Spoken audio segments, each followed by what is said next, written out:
ওয়ালাইকুম আসসালাম। আমি এখানে কেন বাইরে? বাইরের দরজা কি খোলা আছে? না মানে বন্ধই ছিল, দেখি কেউ নাই, ধাক্কা দিতে খুলে গেছে। ও এই আবার আপনার জন্য মিষ্টি নিয়ে আসছিলাম। চাকরি গেছে এই জন্য কি সবাই মিষ্টি খাওয়াই বেড়াইতেছুন? না পাহা, নতুন একটা চাকরি পাইছি, সেই খুশিতে মিষ্টি নিয়ে আসলাম। মানে আসলে অফিস থেকে ফিরতে ফিরতে দেরি হয়ে গেছে, তো সেজন্য রাত হয়ে গেল। রাইত হয়েছিল তো কোনো সমস্যা না, ভাত খাওয়ানোর পরই তো মিষ্টি খায়াম। তো চাকরি কেমন পাইছেন এটা কইতেই না? সবই তো আপা আপনার কৃতিত্ব। আপনার কাছে 2টা ক্লাস করছিলাম না, আপনি বলছিলেন না যে কেউ যে কোনো সময় ভালো কথা বললে আমি যখন সন্দেহ দৃষ্টিতে দেখি, এরকম একটা ভালো কথা একজন বলছিল, আমি আপা সন্দেহ দৃষ্টিতে দেখছিলাম। সে বলছিল যে ঢাকা থেকে 50 লক্ষ টাকা আমি যেন আসলে পৌঁছায় দিই, মানে শরীরে একটু বিপদে আছে সেটা বলছিল। এরপর তার কথা আমি বিশ্বাস করি নাই, আমি সন্দেহ দৃষ্টিতে দেখছি। তাদের প্ল্যান ছিল ওই টাকাটা ছিনতাই করে নেব। আমি করছি কি, মূল মালিকরে টাকাটা ফেরত দিয়ে দিছি, আর মালিক খুশি, আমার চাকরি দিয়ে দিছে। দেখছুন আমার কাছে প্রাইভেট পড়ার গুন্ডা টের পাইছুন? হ্যাঁ, কেমবা চালাক হয়ে পড়ছুন, আবার ভালো একটা কামও করেলছুন। জি আপা, আপনি দোয়া করবেন আমি যেন আরো সন্দেহ করতে পারি, আরো যেন চালাক হতে পারি, আরো যেন ভালো ভালো কাজ করতে পারি। দোয়া তো করব মন, আমার চাকরির ফুস্ট কি? জি আপা, ম্যানেজার। আমরা অফিসে তো আমি আসতাম কেরানি, 1 লাখ লক করে ম্যানেজার হয়ে পড়ছুন। তো কালি মিষ্টি লই আইছুন, হ্যাঁ রে, লগে তো দই আননের দরকার আছে। আপা ম্যানেজার হয়েছে জন্য তো এখন থেকে কোর্ট করি, আর আপা দই মানে আনবো, আমার ভুল হয়ে গেছে। আপা আপনার কাছে আসছে আর একটা সমস্যা, মানে প্রথম দিনই তো একটা গিরিঙ্গির মতো পড়ে গেছি। কি এর গিরিঙ্গি পড়ছুন? কুল্লা কোন? ওই অফিসে একটা লোক আছে, সে আমাকে বলছে যে আপনি এখানে কিভাবে চাকরি করেন সেটা আমি দেখে নেব। ও বাবা, হেলা কালি চোখ খুললে দেখবো আর আমরা বুঝি চোখ বন্ধ হইরা বয়ে থাকবাম? হ্যাঁ, তে কেমবা গিরিঙ্গিটা করবো কোনো ধারণা মারণা দিছে? ওই তো আপা, ওই লোকটা বলছে যে সে নাকি একটা একটা করে প্রতিদিন আমার গিরিঙ্গি দেবে আর আমাকে সামাল দিতে হবে। আপা আপনি তো আমাকে চেনেন, আমি তো পারবো না আপা। আমি একটু ভয় পাই না, যে আমি আছি না। সেই জন্য তো আবার আপনার কাছে আসলাম। আপনি আমাদের একটু প্রাইভেট পড়ান না? হেলুয়ের নাম কিতা? নাম তো আপা ওই যে আপা, ওই যে সিনিয়র মধ্যে একটা লোক আছে না, যে খালি হাসায়, হাসপথ আপা, আনিস, আনিস নাম। আরে রাহুল, হাস মতো কানি চোখ দিলদারক, এটা কোনো ব্যাপার না। আমার ফরার আগে কই, আপনার লাগে একজন 1 নাম্বার ফরা হয়েছে। আমি তো কাল অফিসে যাইবেন, অফিসে আনিস সাহেবের লগে দেখা হইতো না, হেলারে দেখলি আমি কইবেন আম্মেকে, আম্মেরও তো আমি চিনতে পারলাম না। এটা কেন বলবো আপা, আজকে তো তার সঙ্গে আমার 2বার দেখা হয়েছে। ওরে বেকুব লোক, আমি যেটা কইতাছি এটাকে মনোযোগ দিয়ে শুনুন। আমি তো হি অফিসে প্রথম গেছুন, আম্মের যে কেমবা দৌড়বো এইটা জেনের বুঝে উঠতে সময় লাগে। আপনি এক উল্টা ফাল্টা কাম কইরা হেলার মাথাটা দিবেন নক করে আউলাইয়া। আচ্ছা আপা, এটা কি শুধু তার সাথে করবো নাকি সবার সাথে করবো? কালি অফিস না, ঘরে বাইরে সবার ক্ষেত্রেই পড়াটা প্রযোজ্য। কেন আপা, অফিসের বাইরে সমস্যা কি? সমস্যা তো ওই লোকে আম্মের চেহারা। তুমি খ্যাত কেন আপা, আমার চেহারাকে দেখো দেখো। জি, আম্মের যদি কেউ 1 মাইল দূরত্ব দেখে, আম্মের সহজ সরল চেহারা দেখা বুঝালায় হেই যে বেহুবলুকটা আইতাছে। আম্মারে গাড়ায় কাইতে তো 1 মিনিটও সময় লাগতো না। তে প্রথমে ফাল্টাইতে হইব আপনার সহজ সরল চেহারাটা, বুঝছুন?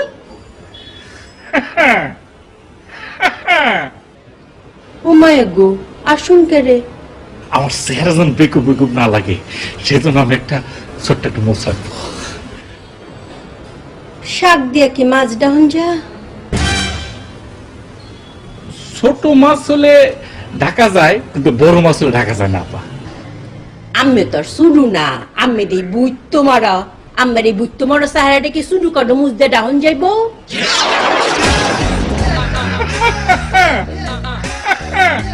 ও মায়ের আবার আসুন রে। বড় মুস রাখবো আপা। জি না, আন্নের শুরু মুস বড় মুস কোনো তানি হইতো না। এই লাইন বাদ দেই, আমি যে ফরাটা দিছি এটা ভালো হইরা ফরুন। জি আপা, তাহলে আসি। এই সালাম। যা কইছি মনে আছে তো? মনে আছে, মানে প্রথমে কেউ যদি আসে তার চিনবো না, বলবে এই তুই কে? আম্মেরে কি বেকুব আমি কামাকা কই? কাল হাত দই না লই আইন যে ভালো হইরা ফরা এমনে। ভুলে গেছে আপা, দই নিয়ে আসবো না। আচ্ছা আপা, ভালো কথা, ওই মিষ্টি দই আনবো না টক দই আনবো? দেখতা শুনে কি মুড হয়ে ফরতাছি, ওহন মিষ্টি দই খাইলে চলবো, টক টক দিয়ে নিচ্ছে। চকলেট। আসি আপা, সালাম। যাওয়ার সময় দরজাটা বালা হয়ে লাগাই দিন যে।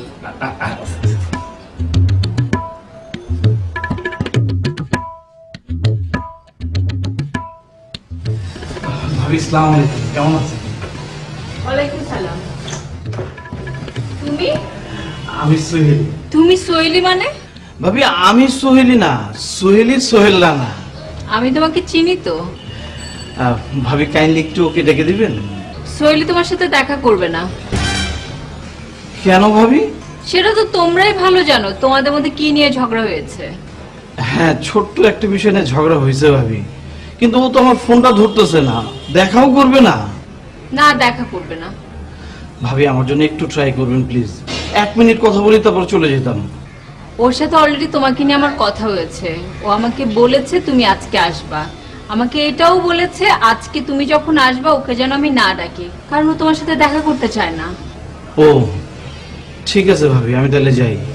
ভাবি আপনি একবার ওরা বুঝায় বলেন, ও আমার যে বিষয়টা নিয়ে ভুল বুঝতেছে, আমি আসলে সেরকম ছেলে না, আমি আমার জায়গায় আছি, ঠিকই আছি। ঠিক আছে।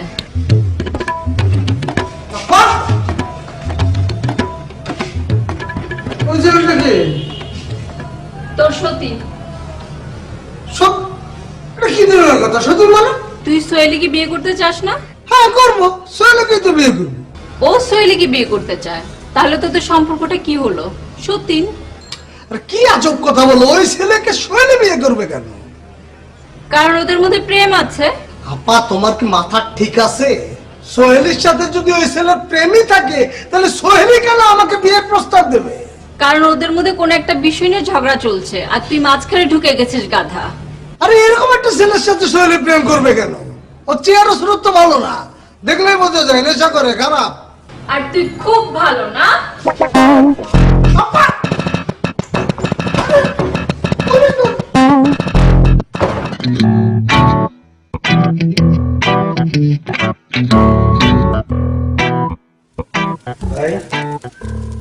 ভাই উঠেন, এমন ঘুমায় আছেন কেন? উঠেন। কি কি ভাই আপনি এখন রেডি হন নাই, ঘুমায় আছেন, যাইতে হবে না? কই যাবো? আরে আপনি নাই হইতে হবে না? বাইরে তোমরা আমার বাই লাগো না, এটা কেমন তোর কথা কো? আমি কেন নাই অমু? ভাই এছাড়া তোর উপায় নাই, আপনার নাই হইতেই। ভাই প্লিজ আর একটু ভাইবা দেখো, অন্য কোনো ওয়ে চিন্তা করো প্লিজ। ভাই না আমার। ভাই কোনো ওয়ে কোনো উপায় নাই, ঠিক আছে? আপনি যদি পৃথিবীতে থাকেন তাহলে আমাদেরও সমস্যা, আপনার নিজের জন্য সমস্যা, তাই আপনার পৃথিবী থেকে নাই হইতেই হবে। ভাই চলো চলো। আমি কোথাও যাবো না, আমি এখানে থাকুম, এইখানেই থাকুম। পুলিশে ধরলে আমার ধরে নিয়ে যাক। ভাই পুলিশ তো শুধু আপনারা ধরবো না, আমাদেরও ধরবো। ধরুক, অসুবিধা কি? আকাম কি আমি 1 লাখ করছি, তোমরা করো নাই? আমার 20 বছরের জেল হবে, তোমার 2 বছর, তোমার 2 বছর। যাও। শুনেন ভাই, আমি একটা প্ল্যানিং সেট করছি, আগে আমার প্ল্যানিংটা শুনেন। যদি আপনার ভালো লাগে তাহলে আপনি আমাদের সাথে যাবেন, আর যদি ভালো না লাগে তাহলে আপনার যাওয়ার দরকার নেই। আমরা 2 বছর রাজি আছি। কি রাজি আছিস না? হ রাজি। শুনবেন? না দরকার নাই। আচ্ছা কও। শুনেন, আমি আপনার জন্য একটা রুম রেডি করছি। ওই রুমটা যেই জায়গায়, ওইটার আশেপাশে অন্য কোনো বাড়ি নেই, কেউ কখনো জানতেও পারবে না আপনি জোহানে আছেন। ওই রুমে একটা বড় জানালা আছে, ওই জানালা দিয়ে পর্যাপ্ত পরিমাণের আলো বাতাস আসে। আপনি শ্বাস প্রশ্বাস নিয়ে সুন্দর মতো বাইচা থাকতে পারবেন। ওখানে একটা সুন্দর বিছানাও আছে, ওইখানে আপনি ঘুমাইতে পারবেন। আপনি যখন টাইম টু টাইম ক্ষুধা লাগবে আমরা আপনার কাছে খাবার দাবার পৌঁছে দিব, ঠিক আছে? আপনি যখন গুম হয়ে থাকবেন এই ফাঁকে আমরা পুলিশের কাছে যাব, গিয়া বাবু ভাই নামে একটা মিথ্যা গুম কেসের মামলা করব। মামলা করার পরে যখন উনি অ্যারেস্ট হবে তারপর থেকে কিন্তু আমরা মুক্ত। কি রাজি? না, আমি গুম হমু না। হ্যাঁ বুঝলো, চল। খারাপ মনে বাথরুম আছে তো? সবকিছু ঠিকঠাক। চলো গুম হমু। আপনি রেডি হন, আমরা বাইরে আসছি।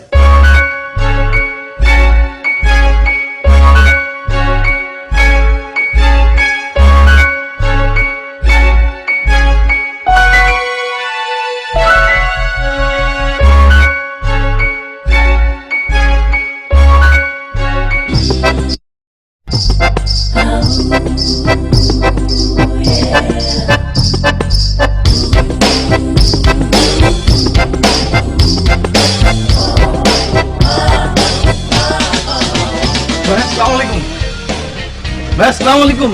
কেমন আছেন ভাইয়া? আসসালাম ভাই, আমি তো তোমার চিনতে পারলাম না। কি বলেন ভাইয়া? আমি সোহেল। সোহেল না?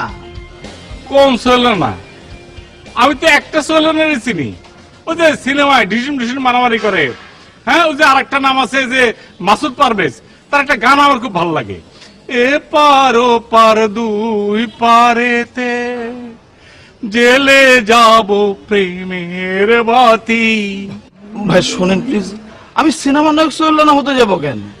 সেদিন আমি আপনাদের বাসায় গেলাম না, ওই যে সোহেলের সাথে বাসায় গেলাম। ও তাই নাকি?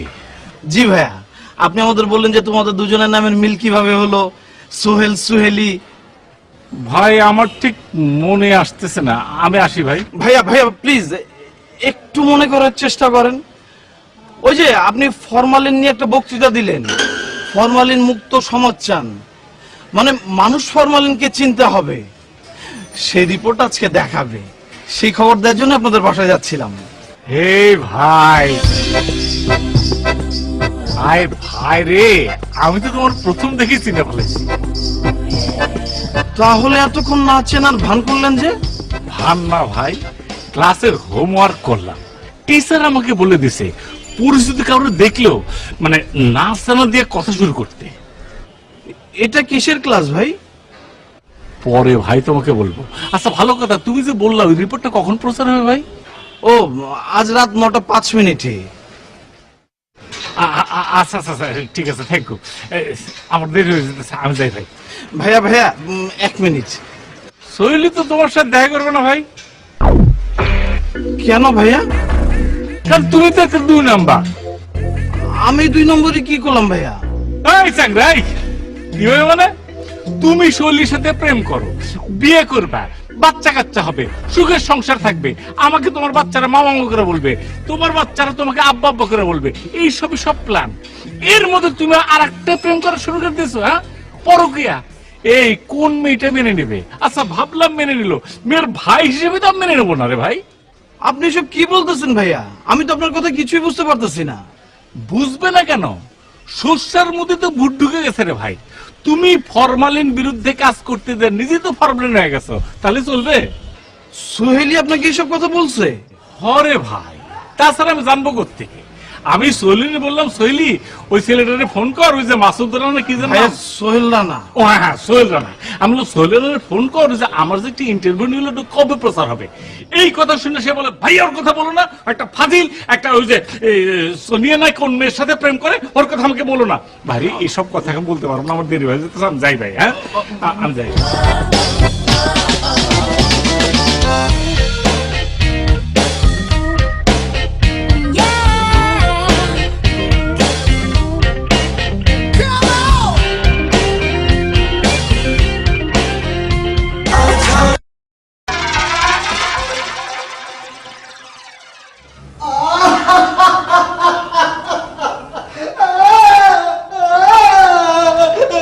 এই কি ব্যাপার, এভাবে কাঁদছো কেন? হাতে কি হয়েছে?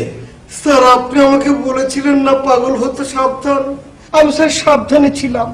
হ্যাঁ তো কি হয়েছে? আজকে স্যার অফিসের একটা গুরুত্বপূর্ণ ফাইল তার কাছে নিয়ে গিয়ে বললাম, স্যার আমি একবার চেক করে দেখেছি, আপনি আর একবার চেক করে দেখে এর নিচে একটা সিগনেচার দেন। এই কথা তাকে আমি কেন বললাম? অমনি স্যার খপ করে আমার হাতটা ধরে এমন জোরে কামড় বসিয়ে দিল, আমি স্যার চিৎকার চেঁচামেচি করলাম, অরণ্য বিনয় করলাম, তাতে কোনো লাভ হলো না। তাই নাকি? জি স্যার, এই যে স্যার, এই উপরে 32টা দাঁত বসিয়ে দিয়েছে আর নিচে স্যার 32টা দাঁত বসিয়ে দিয়েছে। এই কি জাতা বলছো? মানুষের 64টা দাঁত থাকে নাকি?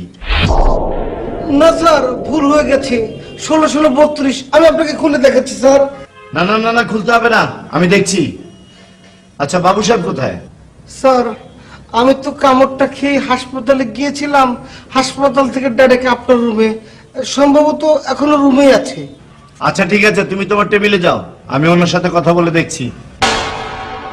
স্যার, আমি আমার টেবিলে বসবো? হ্যাঁ, যাবে না কেন? আমার স্যার ভয় ভয় লাগছে, যদি স্যার ভ্যাম্পায়ারের মতো আবার ঘাড়ে কামড় বসিয়ে দেয়। আরে না না, ভয়ের কিছু নেই, আর কামড় দেবে না। আমি ওনার সাথে কথা বলে দেখবো, সে যদি কামড় দিয়েই থাকে তার নিশ্চয়ই কোনো লজিক আছে। কি বলছেন স্যার? পাগলের কর্মকাণ্ডের মধ্যে আবার লজিক থাকে নাকি? অন্য পাগলের ক্ষেত্রে লজিক দরকার ছিল না, কিন্তু এই পাগলের ক্ষেত্রে নিশ্চয়ই লজিক আছে। তোমাকে বলেছি না, সে উচ্চমার্গীয়, পাগল হলেও সে কিন্তু সৎ। স্যার, সৎ বলে তো বেশি ভয় লাগছে।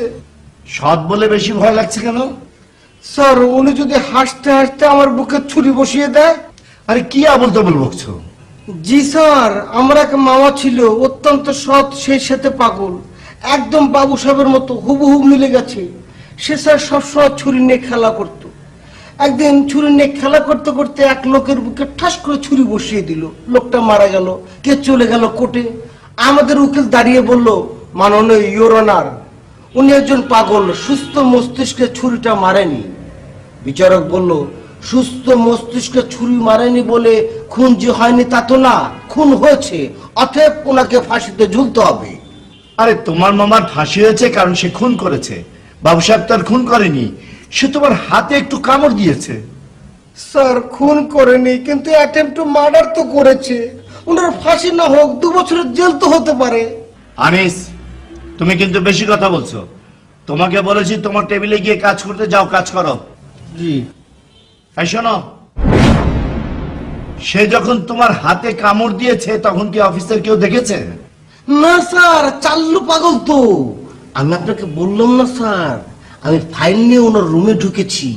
উনি প্রথমে লক্ষ্য করেছে আশেপাশে কেউ আছে নাকি, যখন দেখেছে নাই, তখন স্যার ঝোপ বুঝে কোপ মেরেছি। উনি কোনো সাক্ষী রাখেননি। আচ্ছা ঠিক আছে ঠিক আছে, তুমি যাও। স্যার, আমি কিন্তু আপনার ভরসায়, সুবিচারের আশায়, জানের রিস্ক নিয়ে কাজে যোগ দিচ্ছি। বললাম তো আমি ওর সাথে কথা বলবো, তুমি যাও। জি আচ্ছা। আল্লাহ, ওই পাগলের দাঁত থেকে আমার হাতটা রক্ষা করো। पागल हो गई हो क्या? क्या मुझे लो, नीचे रखो इसे। কি করছিস? টিভি দেখি। টিভি অফ কর, তোর সাথে আমার জরুরি কথা আছে। হ্যাঁ বলো। তুই যে মোফাকে বিয়ে করতে চাচ্ছিস, সেটা কি সিরিয়াস? কেন বলো তো? কারণ ও তো সেটাকে সিরিয়াসলি নিয়েছে। তাহলে আমি সিরিয়াসলি বলছি। কেন তুই সিরিয়াস কেন? কেন, প্রবলেমটা কোথায়? অনেক প্রবলেম। মোফাজ্জল একটা খারাপ ছেলে, 2 নাম্বার। তুই একটা 2 নাম্বার ছেলেকে বিয়ে করবি? ভাবি, ও না তোমার ভাই, তুমি তোমার ভাইকে 2 নম্বর ছেলে, খারাপ ছেলে বলতেছো? হ্যাঁ বলছি, কারণ আমি আমার দায়িত্বটা পালন করছি। পরে কিন্তু আমাকে দোষ দিতে পারবি না। ওকে ওকে, তুমি নিশ্চিন্তে থাকো, তোমাকে কোনো দোষ দিব না। তার মানে কি, তুই তাকে সত্যি সত্যি বিয়ে করবি? দেখি। দেখি মানে? এই, তোর সোহেলের সাথে কি সমস্যা? কোন একটা মেয়ে ফোন দিয়ে বললো তার সাথে তার সম্পর্ক আছে, আর এটাই সত্যি হয়ে গেল? তুই একবার খোঁজ খবর নিবি না? ভাবি, খোঁজ খবর নেওয়ার কোনো দরকার নাই। কোনো মেয়ের ঠেকা পড়ে নাই সোহেলের নামে আমার কাছে ফোন করে আজে বাজে কথা বলবে। তারপরও আমার মনে হয় তোর সোহেলের সাথে একবার কথা বলা উচিত। দেখো ভাবি, আর যাই করো, সোহেলকে নিয়ে আমার কাছে ওকালাতি করবে না, আমার একদম ভালো লাগে না।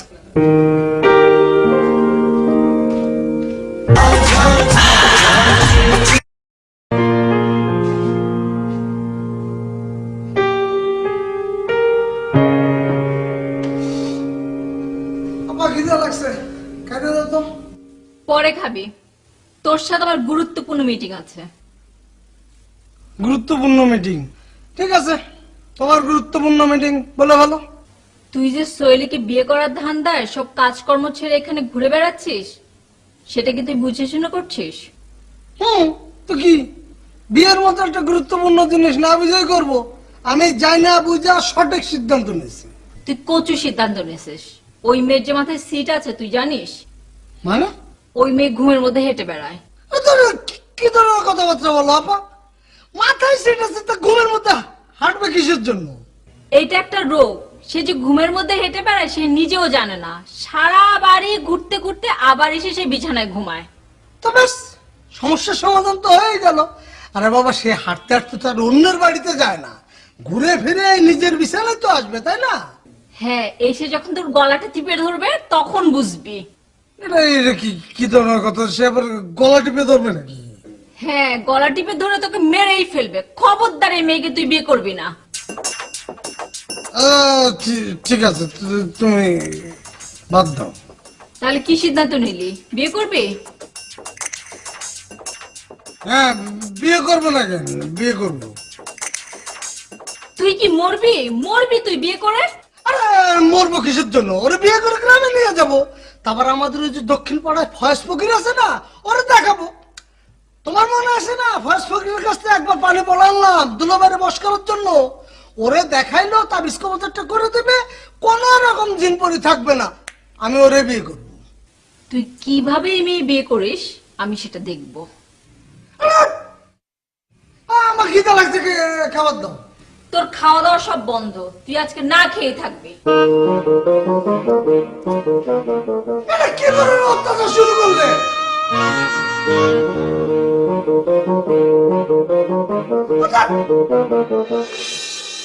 এই যে আমি যে আনিসে কামড় দেবো, আমি কি সিনা কামড় দেবো নাকি না সিনা কামড় দেবো? সিন্নাই কামড় দিবাই, আগে ফয়লা হেলারে ডাক পাই, আদর কইরা চা খাওয়াইবাই, তারপর কামড়টা দিবাই।